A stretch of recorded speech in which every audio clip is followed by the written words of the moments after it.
Hey there, today we're going to get into the best homemade gyro meat recipe that you've ever had in your life. We're pairing it with a delicious tzatziki sauce that is also homemade, so simple.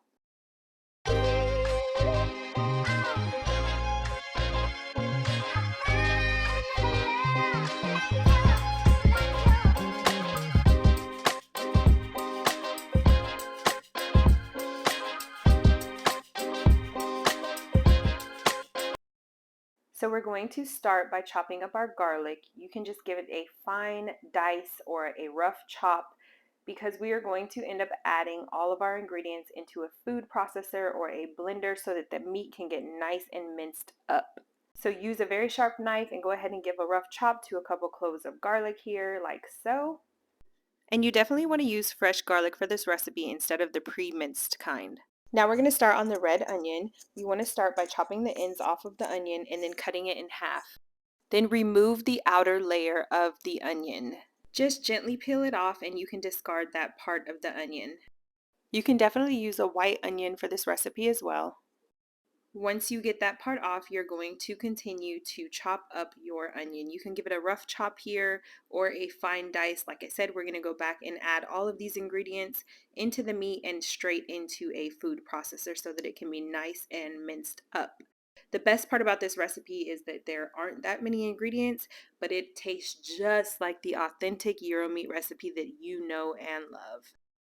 Once you give that a nice chop, you're going to add your lamb and your ground beef into a large bowl, and then go ahead and add your garlic and your red onion directly into the meat mixture. Once you get those all added into the bowl, it's time for your seasonings. We have some garlic powder, oregano, cumin, salt, thyme, and black pepper. All of the exact measurements are linked in the description box below. These seasonings give you such a delicious and robust flavor. Once you get those added into the bowl, go ahead and use gloved hands or you can use a spoon to give this a nice mix. This is just to get everything incorporated into the meat, but again, once we put it into the food processor, everything will be perfectly combined and minced down just right. So as you can see here, we're just kind of mixing it together to get everything into the meat mixture. And now you want to add just a little bit at a time into a blender or into a food processor. You won't be able to fit the entire 2 pounds of meat into your food processor blender, so do it in sections so that everything can get nice and minced up like so. You're going to blend it on high for about 1 minute, maybe 2 minutes. Once that is all fully minced up, it's going to look like this. You're going to remove it from your blender and you want to form it into a loaf. So you're going to pack it down very, very tight. You can use a 9x5 loaf pan or you can use a 9x13 baking dish lined with aluminum foil. You just want to shape the meat into a rectangular shaped loaf like I'm doing here and make sure that you pack it down super, super tight. We want to make sure that we get all of the air pockets or air bubbles out of the meat mixture so that it fully cooks and it's very dense and easy to slice once it's done cooking. After you get it formed into your loaf shape and we made sure all of the air bubbles or air pockets are removed, it should look just like this, a big piece of meatloaf looking gyro meat. You're going to place it in the oven at 350 degrees for about 45 minutes to 1 hour, and this is what it looks like. Don't worry about all of that extra grease. We're going to hold on to that. The internal temperature of the meat should read at least 165 degrees, and we are golden because we hit 185 here. Go ahead and let that rest, and then you're going to drain that excess grease right off of the meat. We're going to hold on to that because once we slice it, we can fry the meat up so that we can serve it.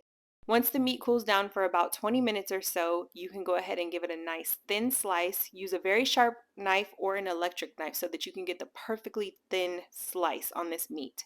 And this is how it looks once it is done. It is so juicy and so delicious. It is a very dense piece of meat because we packed it super tight to make sure we got all of the air bubbles out. Just look at those juices escaping from the meat. It is very important to let it rest for at least 20 minutes so that it can hold on to most of its moisture. Be sure to tap the link in the description box to get the full recipe, instructions, and ingredients at razzledazzlelife.com. This meat is delicious to enjoy all by itself with a side of rice or on top of a Greek salad, but what we're going to do is make some gyro sandwiches with it. So take those drippings that we got out of the pan and pour it into a skillet over medium-high heat. Then you're going to take your sliced gyro meat and place it directly into the skillet. We're going to fry these on each side for about 1 to 2 minutes. We just want to get them nice and brown. We want to go for a little bit of a crusty, crispy exterior. The inside is going to be nice and moist and tender. This step is completely optional, but highly, highly recommended. Once they fry for about a minute, go ahead and flip them over. They should look just like this with a nice golden brown exterior. Now let's get ready to build our gyro sandwiches, y'all. We went ahead and made a homemade tzatziki sauce, which has a base of Greek yogurt, grated cucumbers, dill, and a little bit of mint if you'd like, with some lemon juice and other seasonings. Again, the recipes are at razzledazzlelife.com. Go ahead and warm up your pita bread. Add a nice big dollop of that homemade tzatziki sauce to each piece. Spread it out nice and thin. Then you're going to go back and add your gyro meat. This is the perfect weeknight meal. You can make it for a special occasion. If you don't want to add the lamb to your gyro meat, that's perfectly okay. You can use just ground beef. To finish building your gyro sandwiches, you can top with your favorite toppings. Here we have some romaine lettuce. We sliced up some red onions. Then we're going to go back with some dill pickles as well and some tomatoes. If you love Mediterranean food like we do, or Greek food like we do, you will be so excited to skip the restaurant because you know they're taxing when it comes to those prices, and you can make this gyro meat directly at home. This popular street food is so easy to make. You'll be so thankful that you learned this recipe, and it is unbelievably easy to make all by yourself. Once you get these delicious sandwiches built, be sure to put some more of that tzatziki sauce on top of it because that is the star of the show. It has such a fresh, smooth, creamy, crisp flavor because of that cucumber mixture. Enjoy these pita sandwiches with a side of French fries, or you can roast some Greek potatoes with them, or eat them just as they are. They are extra delicious. We had to go in and grab our sandwiches and dip it in some more tzatziki sauce because I promise you guys, you won't be able to get enough of this. I could eat it on crackers. You can eat it as its own salad dressing even. Tap the link in the description box for the full recipe and instructions, and enjoy.